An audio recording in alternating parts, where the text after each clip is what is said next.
use of pellet guns, end the bloodshed, lift the curfew, reverse the clampdown and communications blackout, restore fundamental freedoms and liberties, release political prisoners, stop targeting human rights defenders, and fulfill obligations under the United Nations Security Council resolutions and various human rights instruments as required by international law. India's draconian emergency laws in occupied Jammu and Kashmir cannot be allowed to stand. Secondly, take steps to bring to justice the perpetrators of human rights violations of the innocent Kashmiri people, and in this context constitute a commission of inquiry as recommended by the Office of the UN High Commissioner for Human Rights. 3. Authorize the Office of High Commissioner and the Human Rights Council's special procedures mandate holders to monitor and report on India's human rights violations in Indian occupied Jammu and Kashmir and regularly update the Human Rights Council. Lastly, call upon India to allow unhindered access to human rights organizations and international media to Indian occupied Jammu and Kashmir. On the margins of Human Rights Council session, the Foreign Minister had extensive interactions and important meetings that included Director General World Health Organization, Ministers of Foreign Affairs of Senegal, Group of Ambassadors of OIC at UN Human Rights Council, President of UN Human Rights Council, and especially the UN High Commissioner for Human Rights. On 10 September, Pakistan got a major diplomatic breakthrough at the United Nations Human Rights Council by delivering a historic joint statement on behalf of over 50 countries from across various regions regarding the worsening human rights and humanitarian situation in Indian occupied Jammu and Kashmir. The statement underscored the extremely worrying human rights situation in IOJ&K, and especially following the decisions taken by India on August 5, 2019. The statement also stated that consistent with the UN Charter, the Security Council resolutions and human rights standards and international law, the international community should ask for 1. Respect and protection of fundamental human rights of the people of Indian occupied Jammu and Kashmir, especially the right to life, liberty and security. Secondly, immediate lifting of curfew, ending the communications shutdown and release of arbitrarily detained persons. Thirdly, immediate halt to the excessive use of force, especially the use of pellet guns, access for human rights organizations and international media. Fourthly, implementation of the recommendations of OHCHR's Jammu and Kashmir reports. There are two, one you got last year and one this year, including the establishment of a UN Commission of Inquiry to investigate the egregious human rights violations. Fifthly, regular reporting by UN High Commissioner for Human Rights on Jammu and Kashmir. Lastly, support for a peaceful resolution of Jammu and Kashmir dispute through the implementation of UN Security Council resolutions. Pakistan welcomes the comments made by UN High Commissioner for Human Rights during the 42nd session of Human Rights Council in Geneva. We believe that UN High Commissioner's concerns and calls are consistent with the position taken by UN system vis-à-vis the human rights situation in Indian occupied Jammu and Kashmir, including the continuing restrictions and crackdown on fundamental rights and freedoms of the Kashmiri people.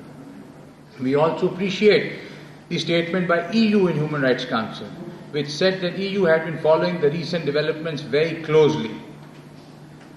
The EU has encouraged Pakistan and India to avoid further tensions and refrain from provocations as a line of control, and urged both parties to engage in direct dialogue with a view to peaceful solution in line with UN resolutions and the bilateral agreements between India and Pakistan.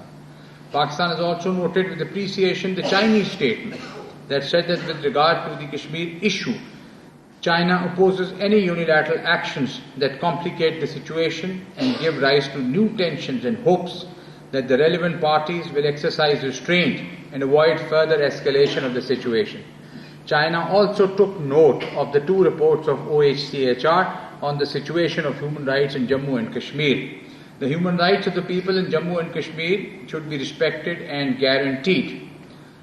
Let me also inform you that Turkey has appreciated UN High Commissioner's remarks on Jammu and Kashmir and reiterated her call on the Indian government to ease the current restrictions in the region, saying, A, the decision of Indian government to abolish the special status of Jammu and Kashmir is against the spirit of various UN Security Council resolutions. B, it bears the risk of further deterioration of the existing tension and may have serious repercussions beyond the region. C, expressed the desire that Jammu and Kashmir dispute is resolved through peaceful means on the basis of relevant UN resolutions.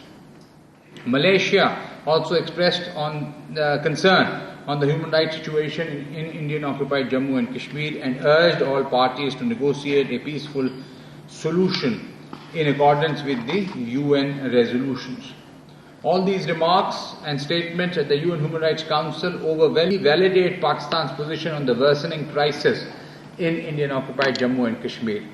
Therefore, India should stop misleading the international community and fully respect the right to self-determination of the people of Indian-occupied Jammu and Kashmir.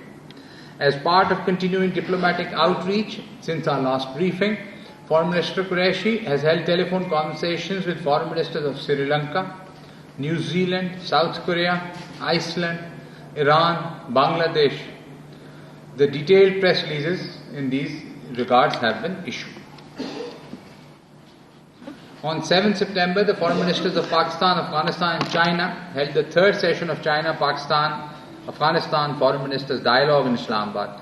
The three sides noted with satisfaction the progress made under the trilateral cooperation since the second dialogue held in Kabul on 18th December.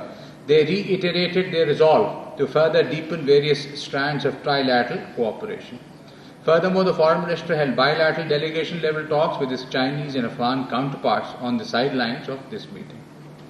On 4th September, His Highness Sheikh Abdullah bin Zayed Al Nahyan, Foreign Minister of United Arab Emirates, and His Excellency Mr. Adil Al Jubair, Minister of State of Kingdom of Saudi Arabia, paid a joint visit to Pakistan. In their meeting with the Foreign Minister, the situation in Indian-occupied Jammu and Kashmir was the major focus. The Foreign Minister prized the two dignitaries in detail on Pakistan's concerns over the deteriorating human rights and humanitarian situation in Indian-occupied Jammu and Kashmir. The visiting ministers underlined the strong bonds of Saudi Arabia and UAE with Pakistan and the strategic salience of their relationships with Pakistan. They reaffirmed their strong support and solidarity with the people of Pakistan. With regard to the situation in IOJ&K, the ministers took full cognizance of Pakistan's perspective. It was agreed to work closely in OIC and other forums. And I thank you all.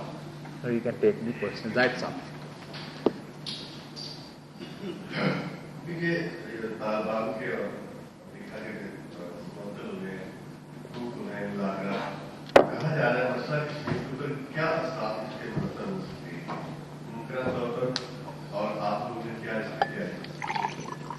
Follow up this.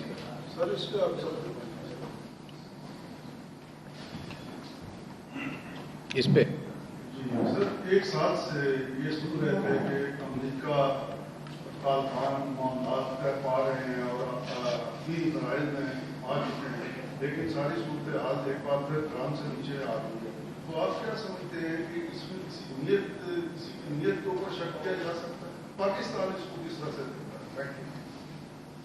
नहीं, अच्छा जी.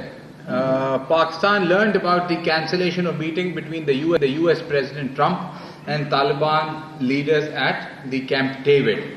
Pakistan wants all sides to exercise restraint and refrain from violence.